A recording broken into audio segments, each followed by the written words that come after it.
यदि आपके पास अज्ञान है तो अज्ञान जो है, सत्संग सुनिए, सत्संग से आपके विवेक उदय होगा, विवेक के द्वारा अज्ञान का नाश हो जाएगा। अज्ञान नाशनी प्रज्ञा भावना भय नाशनी।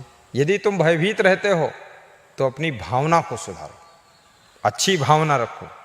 भयभीत वही रहते हैं जिनकी भावना गलत है।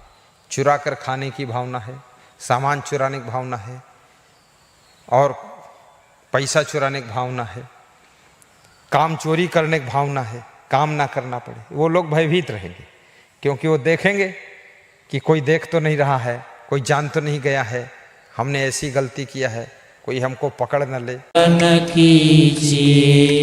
जीवन में अगर कोई चिंता हो, टेंशन हो, थोड़ी देर ध्यान में बैठना, सूरज की ओर मुंह करके सवेरे 2 मिनट ध्यान करना, लंबी सांस लेना, थोड़ा प्राणायाम करना, हरे भरे वृक्षों को, लान को, खिले हुए फूलों को देखना, उगते हुए सूरज का दर्शन करना, तुलसी की 5 पत्तियां खाकर चबाना, एक लौंग मुंह में रस कर लेकर चूसना, और फिर अकेले बैठ करके थोड़ा सा धर्म ग्रंथ को पढ़ना, और मोबाइल में मेमोरी चिप से प्रवचन चालू करना, 10 मिनट सुनना, और जोर से ठहाका मारकर हंसना, आपकी टेंशन 90% दूर हो जाएगी। तुम पाओगे कि तुम एक ताजे इंसान हो गए हो।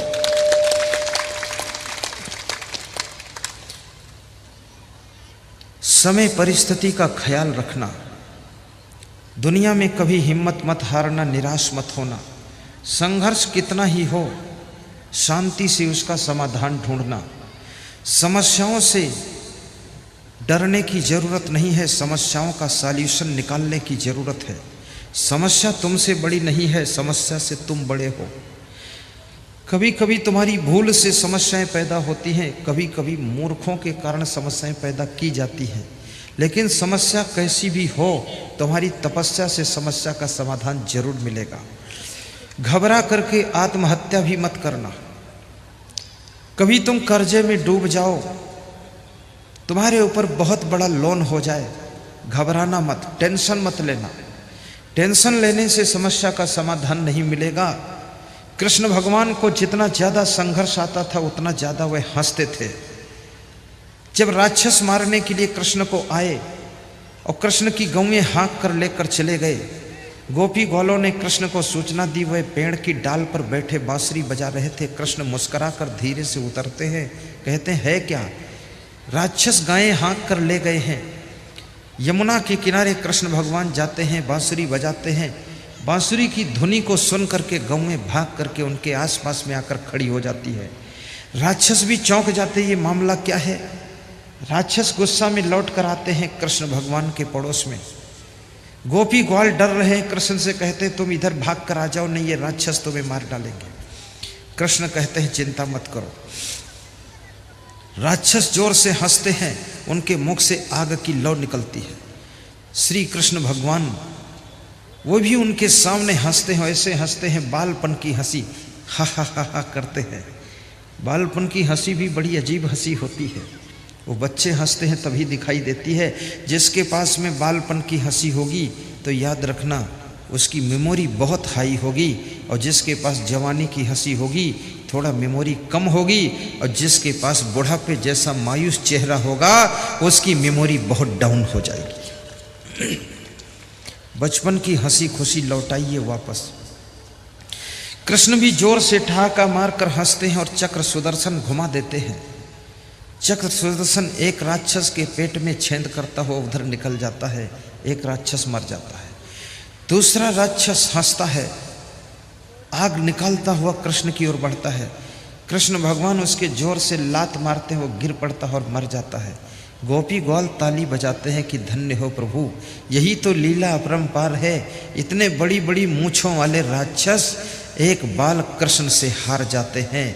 याद रखना, धर्म की हमेशा जीत होती है, अधर्म की हार होती है।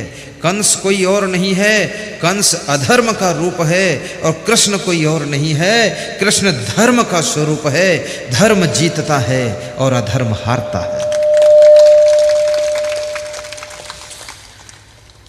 यदा यदा ही धर्मस्य ग्लानिर्भवति भारत अभ्युत्थानम् अधर्मस्य तदात्मानं सृजाम्यहम् परित्राणाय साधूनां विनाशाय च दुष्कृतां धर्म संस्थापनार्थाय संभवामि युगे युगे।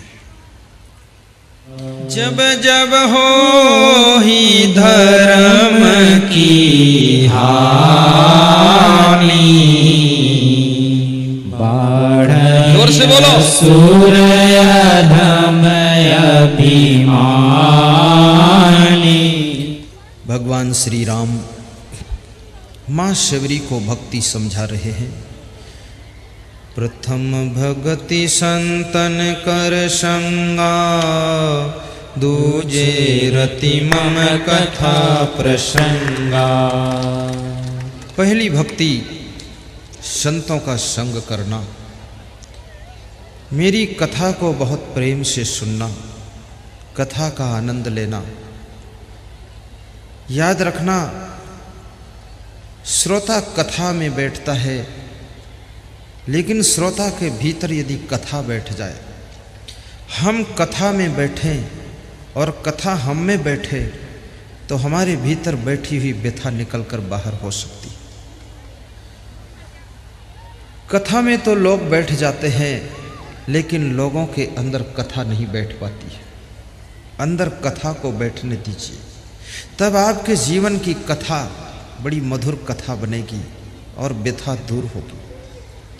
दूसरी भक्ति, प्रेम पूर्वक मेरी कथा को जो सुने, वो दूसरी भक्ति कर रहा है।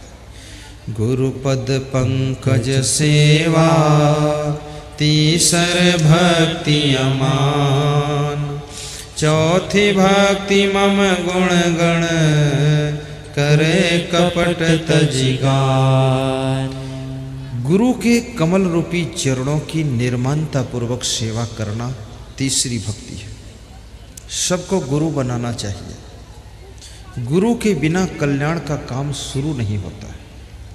इसलिए गुरु ढूंढिए और गुरु करे जान के पानी पिए छान के। गुरु जान समझ कर बनाइए।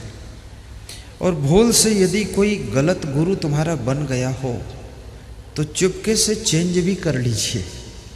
उसमें डरिए मत कि कुछ खतरा हो जाएगा। कोई खतरा नहीं होगा, क्योंकि गुरु कल्याण के लिए होता है।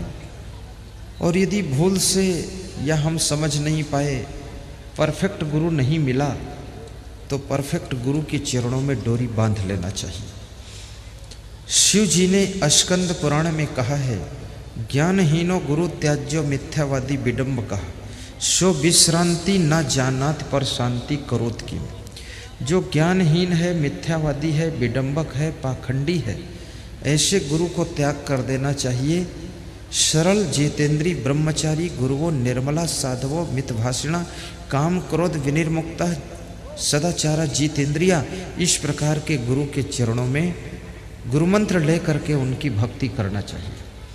राम कृष्ण से को बड़ा उन्हों तो गुरु कीन, तीन लोक के वै धनी गुरु आगे आधी।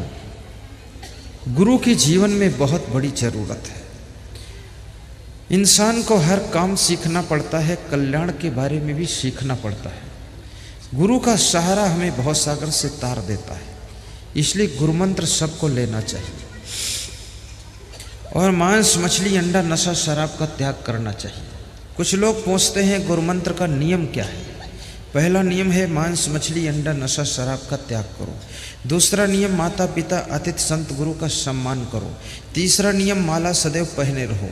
चौथा नियम है भक्ति का प्रचार करो। और पांचवा नियम है परस्पर प्रेम समता सहानुभूति से रहो। छठा नियम है सत्संग से हमेशा जुड़े रहो। और सातवां नियम है गुरु बनाने के बाद गुरु को भूल मत जाओ। साल में 2-5 बार उनका दर्शन करो और उनकी सेवा भी तन मन धन से करो। और अगला नियम है सुबह शाम इष्ट देव का ध्यान भी करो। प्रातः वंदना, संध्या वंदना, आरती पूजन भी करो। सत्संग भी कराओ, अपने यहाँ प्रोग्राम भी कराओ। जैसे आज यहाँ पर प्रोग्राम हो रहा है, ऐसा प्रोग्राम आपके यहाँ भी होना चाहिए। अपने गांव में सलाह कीजिए। चौथी भक्ति, चौथी भक्ति मम गुण गण करे कपट तजी गान। चौथी भक्ति कपट छोड़ करके मेरे गुणों का गायन करो। राम कहते हैं शिवरी, यही चौथी भक्ति है।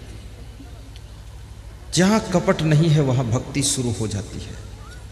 पांचवी भक्ति मंत्र जाप मम दृढ़ विश्वासा, पंचम भक्त सुवेद प्रकाशा। मंत्र का जाप करो, दृढ़ विश्वास रखो, और ये भक्ति वेदों में बताई गई है। छठी भक्ति छठ दमशील बिरति बहु कर्मा, निरत निरंतर सज्जन धर्मा। छठी भक्ति अपने मन इंद्रियों को बस में रखो और हमेशा सज्जनता के आचरण करो। संभल संभल करके संसार में चलो, खान पान भी अच्छा करो, मन की चंचलताओं में मत रहो, अपने घर में भी शांति बनाकर रखो, बहन के साथ भी अच्छा व्यवहार करो, माताओं की रक्षा करो, गौ माता की सेवा करो, साथ साथ में सच्चे साधु संतों के चरणों में मस्तक टेक दो। भगवान राम ने वाल्मीकि को दंडवत किया था, अगस्त मुनि को प्रणाम किया था, भरद्वाज के चरण छुए थे, उनके आशीर्वाद से भगवान राम लंकापति को जीत सके थे। सतुई सब मोह मैं जग देखे, मोते अधिक संत कर लेखे।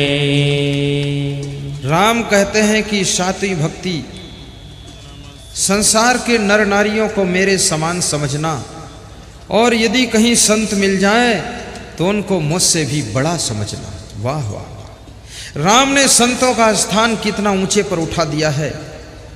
भगवान कहते हैं मुझसे भी बड़ा यदि कोई है तो वो संत है। इसलिए मैं साधु समाज को निवेदन करता हूं कि साधु समाज कृपया अपनी साधना को उज्जवल रखें, ऊंची तपस्या करें। जिनको भगवान भी मानते हैं, जिनकी पूजा करते हैं, ऐसे संत महात्मा को बहुत ही संभल करके साधना करना चाहिए, ताकि भगवान श्री राम का मन भी खुश हो और पूरे मनुष्य जाति का कल्याण हो सके। अठोई यथा लाभ संतोषा, सपन हूँ नहीं देखहि पर दोषा।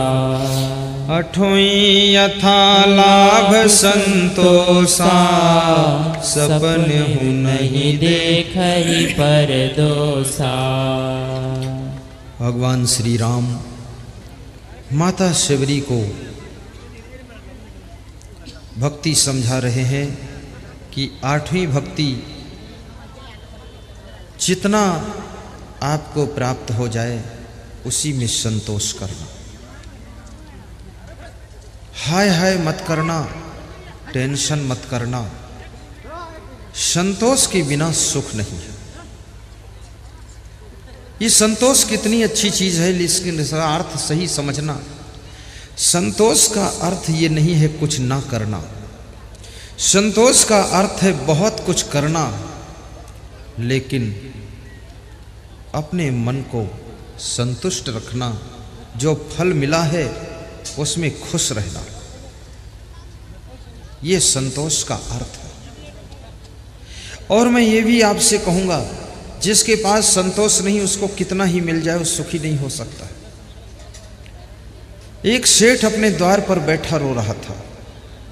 कोई संत निकलता है, रोते हुए सेठ को देख करके उसको दया आ जाती है। सेठ से पूछता है क्यों रो रहे हो? वो सेठ कहता है कि रोता इसलिए हूं कि दुख है। घर में बैठी हुई सेठानी की नजर संत पर पड़ती है।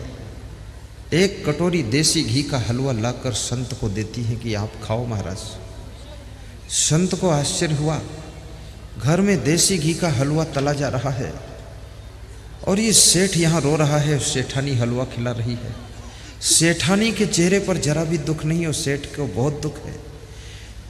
तो संत ने पूछा, हलवा बात को खाऊंगा, सेठानी ये तो बताओ सेठ जी दुखी क्यों हैं?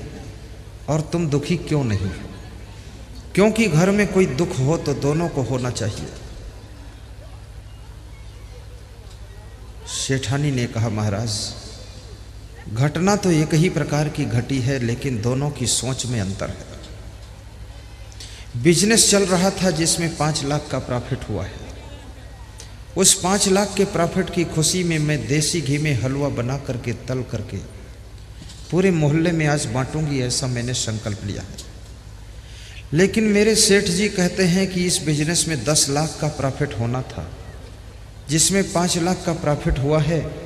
अनुमान में 5 लाख का कम प्रॉफिट हुआ है, तो 5 लाख का घाटा हो गया है, ऐसा मान करके ये रो रहे हैं। और मैं 5 लाख का प्रॉफिट मान करके देसी घी में हलवा तल रही हूँ और मोहल्ले वासियों को भी खिलाऊंगी। महात्मा ये सुन करके दंग रह जाता है कि ये मामला क्या है। महात्मा ने कहा कि सेठ जी, अपनी सोच को बदलो। लाभ तो लाभ है, 5 लाख का भी लाभ है। 10 लाख का लाभ होने की संभावना थी, जिसमें 5 लाख का लाभ हुआ, 5 लाख कम हुआ, उसको तुम घाटा मानकर क्यों दुखी होते हो? इस 5 लाख के प्रॉफिट में खुशियां मनाओ। आपको जितना लाभ मिले उसमें अगर आप खुश होते हैं, संतुष्ट रहते हैं, तो आपको टेंशन नहीं होगी। लेकिन जब तक आपका मन संतुष्ट नहीं होता है, तब तक आप टेंशन से छुटकारा नहीं पाते हो। इसलिए राम भगवान 8वीं भक्ति कहते हैं, यथा लाभ संतोषा, जितना लाभ मिले उसमें संतोष रखने वाला ही सुखी रहता है, और यही 8वीं भक्ति कहलाती है। 8वीं यथा लाभ संतोषा, सपन हूँ नहीं देख ही पर दोषा। 9 नम्र सब सो छलहीना, मम भरोसे ही हर्षन दीना। 9 नम्र सब सो छलहीना, मम भरोसे ही हर्षन दीना। और 9वीं भक्ति है, सबके साथ में नम्रता रखो, छल मत करो, कपट मत करो। जिनके कपट दंभ नहीं माया, तिनके हृदय बसव रघुराया। छल छद्म की भावना को त्याग करो। आपकी किस्मत साथ देगी, कर्म करोगे फल जरूर मिलेगा। कोई ज्यादा तिकड़म करने की जरूरत नहीं। कभी कभी आप मेहनत कम करते हो, सोचते भी कम हो, तो भी आपको बहुत फायदा होता है। और कभी कभी तुम बहुत मेहनत करते हो, बहुत सोचते हो, दिमाग लड़ाते हो, लेकिन फायदा बहुत कम होता है। चिंता छोड़ो, सुख से जियो, तनाव मुक्त प्रबंधन करो। टेंशन में रहने से सोचने की शक्ति भी कम हो जाती है। तनाव में रहने से निर्णय लेने की क्षमता कमजोर हो जाती है। परस्पर झगड़ा करने से समस्याएं बढ़ जाती हैं। आपस में हिल मिलकर रहने से समस्याओं का समाधान निकलता है। प्रसन्न चित्त रहने से अच्छी नींद आती है, और ठीक से सोने के पश्चात माइंड फ्रेश होता है, तब समस्या का सॉल्यूशन आसानी से निकलता है। गहरी नींद में सोने का अभ्यास करो। प्रेम से बैठकर चबा चबा कर भोजन करो। कोशिश करो भोजन के समय बात न करो, चुपचाप खाइए। भोजन के समय मोबाइल से बात भी मत कीजिए। भोजन के समय संभव हो तो टीवी भी मत देखो, और भोजन के समय बीवी से भी बात मत करो। और भोजन करते समय मुस्कुराते ही खुश होकर के भोजन कीजिए। एक एक लम्हे का स्वाद लीजिए, आनंद लीजिए, और भूख से कम खाइए। पेट की मोटर में खाने की सवारी कम भरो, फेल हो जाएगी ओवरलोड हो जाने के बाद। ज़्यादा ओवरलोड मत खाओ। कितने लोग ऐसा खाते हैं कि उनको उठाकर कोई ले जाए तभी जा पाते हैं। एक आदमी किसी भोज में गया, बहुत खाया, बैलगाड़ी पर उसको लाद कर लोग लाए। वैद्य को बुलाया गया, वैद्य ने 2 गोलियां दिया, खा लो। तो उसने कहा 2 गोली खाने भर की जगह होती तो 2 लड्डू और ना खा लेता हूँ। इतनी भी जगह नहीं है। पेट की मोटर में खाने की सवारी कम भरो, पेट की मोटर में खाने की सवारी कम भरो, फेल हो जाएगी ओवर लोड हो जाने के बाद, फेल हो जाएगी ओवर लोड हो जाने के बाद। आरज़ूमंदान सेहत याद रखें ये उसूल, 10 मिनट हर रोज टहले, 10 मिनट हर रोज टहले, शाम को खाने के बाद, आरज़ूमंदान सेहत याद रखें उसूल, 10 मिनट हर रोज टहले, शाम को खाने के बाद। 10 मिनट शाम को खाना खाने के बाद थोड़ा पैदल चलना चाहिए। सवेरे जिस समय सूरज निकल रहा हो, सूर्य में लालिमा हो, उस समय सूरज का दर्शन करने से, पैदल चलने से शुगर की बीमारी नहीं होती है। बीपी कंप्लीट रहता है सुबह सुबह लंबी सांस लेने से। उन आदतों को पकड़िए जिन आदतों से परिवार में शांति आती है, आपका उत्थान होता है। उन आदतों को छोड़ दीजिए जिससे परिवार में कलह कलेश बढ़ता है। उस स्वभाव को बदल लीजिए जिससे आपके प्रभाव में कमी आ रही है। उस चरित्र को चेंज कीजिए जिससे आपका ग्राफ गिरता जा रहा है। और उस वाणी को सुधार लीजिए जिससे आपकी क्रेडिट खराब हो रही है। और उन कर्मों को छोड़ दीजिए जिससे आपका उत्थान रुकता चला जा रहा है। अपने आप को संभाल लीजिए, संकल्प लीजिए और बहुत कुछ अच्छा करके दिखा दीजिए। आपके अंदर बहुत बड़ी ऊर्जा भरी हुई है। बहुत कुछ करने के लिए इस धरती पर तुम आए हुए हो। नौम नम्र सबसों छलहीना, मम भरोस ही हर्ष न दीना। नवी भक्ति क्या है? नम्रता पूर्वक छल छोड़ करके राम कहते हैं मेरी भक्ति करो। जिनमें 9 में से एक भक्ति होगी उन पर भी मेरी कृपा रहेगी। शिवरी तेरे में तो सभी भक्तियां हैं, तू तो कृपा की पात्र है। तेरा जीवन धन्य होगा, तेरा कल्याण होगा। अर्ब खर्ब लो द्रव्य हो, उदय अस्त लो राज। भक्ति महातम ना तुले, ये सब कौने काज।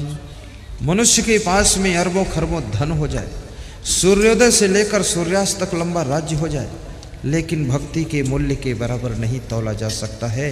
इसलिए भाइयों बहनों, भक्ति करना, शांति से रहना, नशा व्यसन से दूर रहना, अपने घर में गम खाना, गुस्सा को भी कंट्रोल करना, अपने पिताजी के ऊपर भी गुस्सा न करना, भाई के ऊपर भी गुस्सा न करना, सह लेना, छोटे बन जाना, नम्रता धारण करना।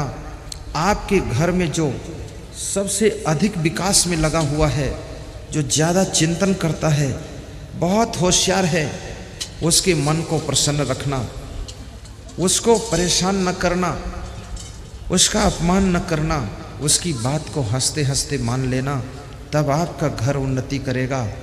यदि उसको आपने तंग किया तो आप कितनी ही मेहनत करो, आपकी उन्नति नहीं होगी। हर चीज़ में मास्टरपीस बनने की कोशिश करो। मास्टरपीस बनोगे तभी आपकी उन्नति होगी। मास्टर माइंड बनोगे तभी उन्नति होगी। चाहे आप संत बनो, अगर मास्टरपीस नहीं हो तो संत तो ऐसे बहुत घूम रहे हैं। आप नेता बनो, अगर मास्टरपीस नहीं हो तो कभी राजनीति में सफल नहीं हो पाओगे। मास्टर माइंड भी बनिए, नेतृत्व करने की कला सीखिए, बोलने की कला सीखिए और सुनने की भी कला सीखिए। कहीं बोलने को ना मिले तो क्रोध नहीं आना चाहिए, शांति से बैठकर सुनना भी सीखो। जो अच्छा श्रोता बन सकता है वही एक दिन अच्छा वक्ता भी बन सकता है, इस बात को याद रखना। डेल कार्नेगी ने बहुत अच्छी बात कही है कि अपनी गलती को तुरंत स्वीकार कीजिए, दूसरों की गलती को क्षमा भी कीजिए। डेल कार्नेगी पाश्चात्य विद्वान हुआ है जिसने बहुत गजब की पुस्तक लिखी है। उस पुस्तक को जो बिजनेसमैन पढ़ लेगा सफलता जरूर मिलेगी, राजनेता पढ़ लेगा उसको भी सफलता मिलेगी। उस पुस्तक का नाम अभी खोलने जा रहा हूं, अभी बता दूं। 95 रुपीज़ की पुस्तक मिलती है, यहाँ तो नहीं मिलेगी, इस स्टॉल पर नहीं है। उस पुस्तक का नाम है लोक व्यवहार, इंग्लिश मीडियम पुस्तक है, लेकिन उसका हिंदी अनुवाद भी हो चुका है। और वो पुस्तक आपको रोज पढ़ना चाहिए, आपके सिरहाने रहना चाहिए। डेल कार्नेगी ने कहा है, एक बूंद शहद बनो ना कि हजारों गैलन पेट्रोल। शहद की एक बूंद हजारों चींटियों को इकट्ठी कर लेती है, लेकिन हजारों गैलन पेट्रोल एक चींटी को इकट्ठा नहीं कर पाता है। मधु जैसे मीठे हो जाओ, सब तुम्हारे आसपास रहेंगे और वही तुमको सफलता के द्वार पर पहुंचा देंगे।